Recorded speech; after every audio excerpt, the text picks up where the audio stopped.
Late the old man die.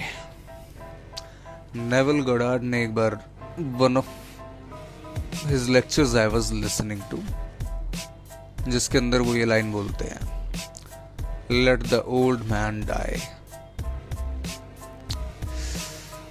खैर हाल ही में मैंने कुछ लाइन मेरे दिमाग में आई। आई वाज जस्ट सिटिंग, बैठा हुआ था आराम से, तो दिमाग में ऐसे आया मेरे कि यार कुछ पाने के लिए कुछ खोना पड़ता है। और मैं बार बार बोल रहा था तो कुछ पाने के लिए कुछ खोना पड़ता है, कुछ पाने के लिए कुछ खोना पड़ता है, कुछ पाने के लिए। और ये चीज़ हमको सिखाई गई है ना। यही चीज़ तो हमको सिखाई गई है थ्रू आउट द टाइम कि कुछ पाना है तो कुछ खोना पड़ेगा भाई, इसके अलावा कोई रास्ता ही नहीं है। कुछ चाहिए तो कुछ खोना पड़ेगा। नेवल गोडार्ड ने भी सेम ही बात बोली थी अपने लेक्चर में। पहली बात तो यार मैं सीरियसली बताऊं, मेरा ना मेमोरी ना बहुत बेकार हो गई है आजकल। ये भी मेरा अजम्पशन ही है, बट कर रहा हूँ मैं इस पे काम, है ना। सारे लोग देखो अपनी अपनी जर्नी पे हैं ही, तो मुझे एग्जैक्टली लेक्चर के नाम या लेक्चर याद नहीं होता। मुझे बस दिमाग में आ जाता है जो मैं सुना करता था। अभी बहुत कम हो गया है सुनता मैं बहुत कम हूँ। किताबें पढ़ लेता हूँ, कभी कभी आर्टिकल्स पढ़ लेता हूँ, कभी कभी बैठ के अब खुद से ही बातें करता हूँ मैं इस बारे में। नेवल गोडार्ड ने भी सेम ही चीज़ बोली थी, कुछ पा करके मतलब कुछ पाने के लिए कुछ खोना पड़ता है। पर उन्होंने ये बोला था कि अगर आपको कुछ पाना है तो द ओनली थिंग जो आपको खोने की ज़रूरत है वो है आपका ओल्ड सेल्फ, जिसको उन्होंने बोला था let the old man die. Let the old man die अर्थात कौन है ओल्ड मैन? आपका पुराना सेल्फ, आपकी पुरानी मान्यताएं, आपके पुराने बिलीव्स, आपके पुराने अजम्पशंस, आपकी पुरानी इमेजिनेशन, आपका पुरानी identity. Let all of those die. जैसे होता है ना कि पतझड़ में जब पत्ते गिरते हैं तभी जाके नए पत्ते आते हैं, तो वो नया पेड़ हो जाता है, एकदम पेड़ एकदम नया हो जाता है ना। नए नए पत्ते आते, सुंदर सुंदर हरे हरे, ज्यादा ही ब्राइटनिंग से लगते हैं, क्योंकि ऑब्वियस सी बात है नए हैं वो। पुराने पत्ते झड़ जाते हैं। पुराने पत्ते आपको ना तोड़ने पड़ेंगे अपने, जो आपके बिलीव्स हैं, जो आपकी मान्यताएं हैं। हमको जो ये सिखाया गया ना, कुछ पाने के लिए कुछ खोना पड़ता है, ये भी मान्यता है ये, और क्या है, ये भी मान्यता ही है। कुछ लोग कहते हैं अच्छा यार, कई लोग यार ईविल लोग बड़ा पैसा कमाते हैं यार। आजकल जो कलयुग आ गया ना, तो इस चक्कर में जो अमीर था वो अमीर होता जा रहा है, जो गरीब था वो गरीब होता जा रहा है। क्यों होता जा रहा है? कभी सोचा है? कभी सोचा है कि क्यों होता जा रहा है? अमीर अमीर है इस वजह से नहीं कि उसकी किस्मत में लिखा हुआ है, या इस वजह से नहीं कि उसने कोई तिगड़म विगड़म लगाया है। वो लगाया, वो उसने मटेरियलिस्टिक लेवल पे क्या करा है, आउटर रियलिटी में क्या करा है, वो उसने आउट ऑफ कंपल्शन करा है। कहीं ना कहीं उसकी मान्यता ये है, अंदरी तौर पे हो या बाहरी तौर पे हो, वेदर ही और शी एक्सेप्ट्स इट और नॉट, कि भाई उसने पैसे को देखा है, उसने उस वेल्थ को देखा है अपनी नजरों में, अपने अंदर। उसने उसको कहीं ना कहीं आंतरिक तौर पे जिया है। वो भूख उसने जी है, ठीक है, वो तृप्ति उसने जी है।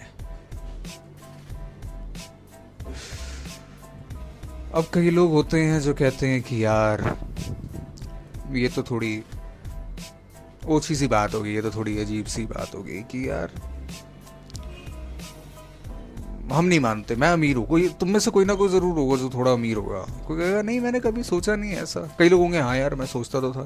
कई लोग होंगे नहीं यार मैंने ऐसा कभी सोचा नहीं, पैसा तो मेरे पास हमेशा से ही था। समझ, कब पैसा तो मेरे पास हमेशा से ही था। अब वो हमेशा से ही पैसा होना आपके अंदर वो फियर, वो डाउट, वो एंजाइटी कभी नहीं लेकर के आता। क्या आपके अंदर कभी वो डर आता वो पैसा चला गया तो? कई लोगों के आता होगा, कई लोगों के नहीं आता होगा। कई लोगों के ज़्यादा डर आता होगा, कई लोगों के विश्वास थोड़ा कम होगा, कई लोगों को विश्वास ज़्यादा होगा पर डर जो है वो कम होगा। तो जो आपका डोमिनेट साइड होगा ना, वो आपकी लाइफ को दर्शाता है। अब इससे खैर लॉ ऑफ अजम्पशन या नेवल गोडार्ड की चीज़ से इससे कोई लेना देना तो नहीं है, but I used to read psychology back then a lot, and I used to follow Jordan Peterson उस टाइम पे। he was a rationalist. I also consider myself as a rationalist. But मेरी rationality क्या कहती है? मेरी rationality कहती है कि जो आज है वो कल नहीं हो सकता. मैं मानता हूँ 2+2 4 होता है, पर मैं मानता हूँ पॉसिबिलिटीज़ भी बहुत ज़्यादा है. ये मेरी rationality है. मैथमेटिक्स में भी पॉसिबिलिटीज़ बहुत ज़्यादा है, ठीक है. लाइफ में भी पॉसिबिलिटीज़ बहुत ज़्यादा है, साइंस में भी पॉसिबिलिटीज़ बहुत ज़्यादा है. तो वो कहा करते थे जॉर्डन पीटरसन कि clean your room before fixing the world. ऐसा कुछ बहुत पुरानी बात है, मैं अब तो फॉलो नहीं करता इतना ज़्यादा, बट बहुत पहले मैंने पढ़ा था कि भाई clean your own room before changing the world और before trying to change the world और समथिंग लाइक दैट. अब रूम का मतलब यहाँ पे अगर हम थोड़ा सा कनेक्ट करने की कोशिश करें तो वो आपके दिमाग से भी हो सकता है. अगर आप इसको लेना चाहो इस तरीके से ले सकते हो कि आपको अपना रूम, आपका दिमाग, आपका मन, आपके अंतरात्मा पहले ठीक करनी होगी. बाहर आउटर रियलिटी फिक्स करने जाओगे तो आपका घर का खुद का घर तो खराब हुआ पड़ा ही है, बाहर भी गलत चीज़ें ही बोलोगे. बाहर भी आप उतना वैल्यूएबल एडवाइसेस पुट ऑन नहीं कर पाओगे बिकॉज आपका एक्सपीरियंस ही नहीं है. आपने अपनी लाइफ फिक्स नहीं करी है. शाहरुख खान भी यही कहता ना कि भाई पैसा कमा लो फिर फिलोसफी दो कि पैसा कुछ नहीं होता. मतलब पैसा कमा लो in the sense is equal to experience. पहले एक्सपीरियंस कर लो फिर बोलो पैसा कुछ नहीं होता. अमीर लोग ही की बोलते पैसा कुछ नहीं होता. अरे गरीब भी बोलता है, कोई बोलेगा गरीब भी बोलता है. अरे क्योंकि नहीं आ रहा ना उसके पास, with no offence with no offence, उसके पास पैसा नहीं आ रहा तो बोल रहा है पैसा सब कुछ नहीं होता है, हमने नाम कमाया.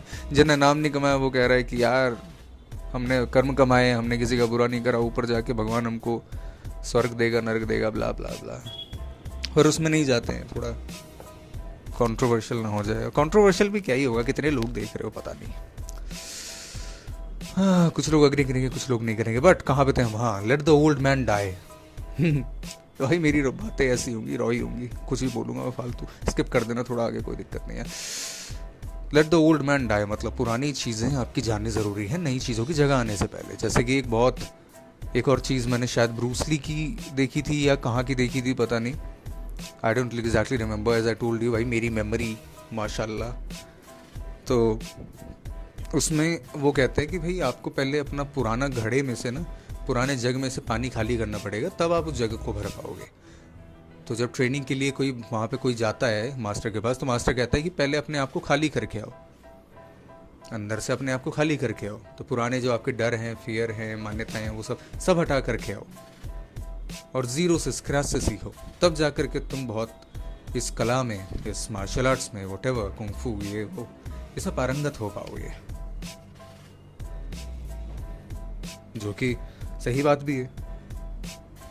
अगर मेरा गिलास पहले से भरा हुआ है, दूसरा बंदा लेकर के एलाई डाल देता हूँ, तो वो डालेगा तो भर के गिरेगा ही ना, वो मैसअप तो होगा ही.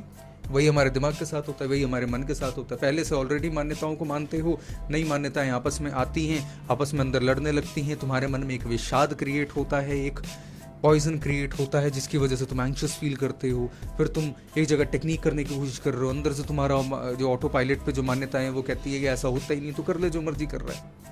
ऐसे ब्लंट, ऐसे मुंह से नहीं बोलेंगी, ऐसे थॉट्स नहीं आएगा दिमाग में, पर मन कहीं ना कहीं खट्टा रहेगा इस बात को लेके. तो भाई अब इसको सॉल्व कैसे करें, इसके लिए मैं आगे भी बहुत सारी चीज़ें बताऊंगा, क्योंकि मैं भी अभी अपनी लाइफ में ये चीज़ कर चुका हूँ और अभी भी कर रहा हूँ. बहुत सारी चीज़ें हैं जो मैंने, बहुत चीज़ें हैं यार मेरी लाइफ में आ चुकी है, और बहुत चीज़ें अभी भी मैं कर ही रहा हूँ.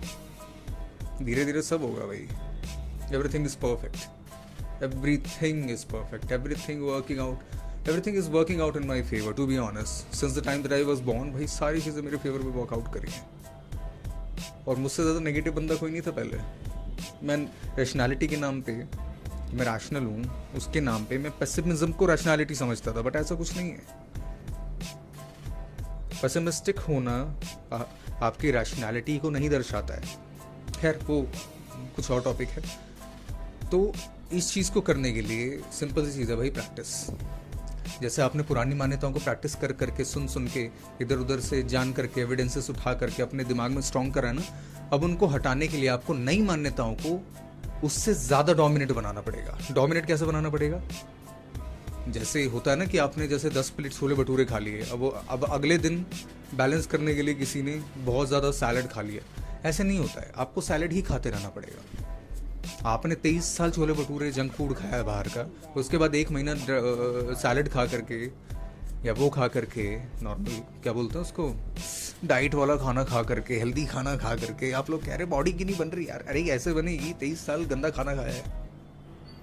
टाइम दो, टाइम दो। जैसे बोलता हूँ मैं, नेवल गॉडार्ड कहते हैं everything has its own appointed hour. हर चीज़ का एक अपॉइंटेड टाइम है। इंसान का बच्चा 9 महीने में पैदा होता है तो गधे का बच्चा किसी और टाइम पीरियड में पैदा होगा। वैसे ही मुर्गी का, वैसे ही शेर का, वैसे ही बत्तख का। हर एक जीव अलग है, हर एक क्रिएशन अलग है, हर एक क्रिएशन। हाँ, ये नहीं कह रहा मैं कि यू हैव टू वेट। हो सकता है कल ही आ जाए, हो सकता है 1 घंटे में आ जाए, और हो सकता है कि 6 महीने में आ जाए, बट ये तुम्हारा कंसर्न ही नहीं होना चाहिए। ये तुम्हारा कंसर्न ही नहीं होना चाहिए, तुम्हारा कंसर्न ही नहीं है। तुम्हारा कंसर्न क्या है? Living in the end, contentment के साथ रहना, आनंद, ब्लिस की अवस्था। आनंद में रहो, आनंद में रहो, आनंद में रहो, बस यही लाइफ है। और प्रैक्टिस करते रहो। आगे देखूंगा मैं, आगे देखता हूँ बहुत सारी टेक्निक्स वगैरह। अरे नेट पे मिल जाएंगी यार, नेट पे डालो, फिगर आउट करो, समझने की कोशिश करो चीज़ों को, बट ओवर कंज्यूम मत करना भाई। एक चीज़ फॉलो करें। मैं बताऊँ, मैं बहुत गंदा ज़्यादा पहले बनाऊंगा, इस पर वीडियो बनाऊंगा ओवर कंजम्पशन होता क्या है, बट ओवर कंज्यूम डेटा को मत करना। आसपास जितने सारी इन्फॉर्मेशन तुम्हें दिख रही है, एक चीज़ पकड़ो, एक चीज़ से प्रैक्टिस करो, और जितना, और टाइम दो, पेशेंस रखो, ठीक है, सब बढ़िया हो जाएगा, सब ठीक हो जाएगा। अब खत्म करने से पहले अफर्म करो, everything is working out in my favour. जैसा तुम वीडियो देख रहे थे, everything was falling in to place, ठीक है, for the betterment of you. सब बढ़िया हो रहा है, सब चंगा हो रहा है, सब चंगा सी भाई, सब बढ़िया हो रहा है। खुश रहो, आबाद रहो, हेल्दी रहो, अपना ध्यान रखो।